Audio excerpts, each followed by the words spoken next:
আমরা এখন যে সরকারে আছি এটিও নিরপেক্ষ একটি সরকারে বাংলাদেশ পরিচালিত হচ্ছে। আমরা এই সরকারের কাছে নিরপেক্ষ এই অরাজনৈতিক প্ল্যাটফর্ম থেকে আমরা এই প্রত্যাশা ব্যক্ত করতে চাই, বিগত 17 বছর যারা ভোট দিতে পারে নাই তারা যেন আগামী দিনের জাতীয় সংসদ নির্বাচনে ভোট প্রদান করতে পারে, তার জন্য বিচারের কাজ সম্পন্ন করতে হবে, তার জন্য সংস্কারের কাজ সম্পন্ন করতে হবে, তার জন্য একই সাথে বিচারের জন্য দৃশ্যমান আমাদের সামনে কিছু বিষয় তুলে নিয়ে আসতে হবে, তার জন্য অবৈধ অস্ত্র উদ্ধার করার কাজ সম্পন্ন করতে হবে, কালো টাকা উদ্ধারের কাজ সম্পন্ন করতে হবে,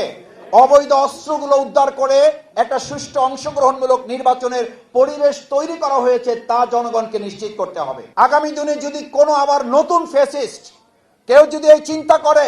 যে আমার ভোট আমি দেব, যাকে খুশি তাকে দেব, সৎ যোগ্য দক্ষ দেশপ্রেমিক যোগ্য নেতাকে দেব,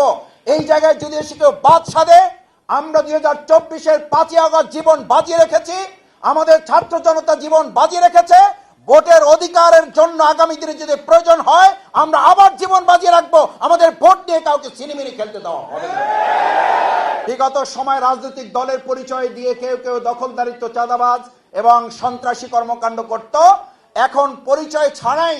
বিভিন্ন গ্রুপে বিভক্ত হয়ে চাঁদাবাজ এবং সন্ত্রাস যেকোনো সময়ের তুলনায় কয়েক গুণ বৃদ্ধি পাওয়ার কারণে আমাদের সাধারণ নাগরিকদের মধ্যে এই উদ্বেগ এবং উৎকণ্ঠা প্রকাশ পেয়েছে। আমরা বর্তমান সরকার এবং নির্বাচন কমিশনকে একটা কথা পরিষ্কার বলতে চাই, বিগত যে কোনো দিনের তুলনায় যদি আগামী দিনে একটা সুষ্ঠু নিরপেক্ষ অবাধ অংশগ্রহণমূলক নির্বাচন করতে না পারা যায় তাহলে এই দেশের কোন একটা সরকার ব্যর্থ হবে না, কোন রাজনৈতিক দল শুধুমাত্র ব্যর্থ হবে না, ব্যর্থ হবে আমার এই প্রিয় মাতৃভূমি বাংলাদেশ। যে আজকে আমরা লক্ষ্য করছি যে কেউ কেউ এই কথা মনে করেন যে আমরা একটা সুষ্ঠু নির্বাচন করতে পারবো কিনা, এই কারণে কেউ কেউ পদত্যাগ করার মতো চিন্তা তার মধ্যে প্রকাশ পাচ্ছে। এই উদ্বেগ উৎকণ্ঠার জন্য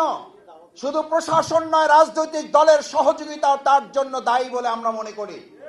রাজনৈতিক দলগুলো যথাযথভাবে যদি এই বর্তমান সরকার নির্বাচন কমিশনকে সহযোগিতা করতে ব্যর্থ হয় তাহলে ব্যর্থতার দায় শুধু প্রশাসন এবং নির্বাচন কমিশন নয়, রাজনৈতিক দল হিসাবে আমাদেরকে ব্যর্থতার দায় গ্রহণ করতে হবে।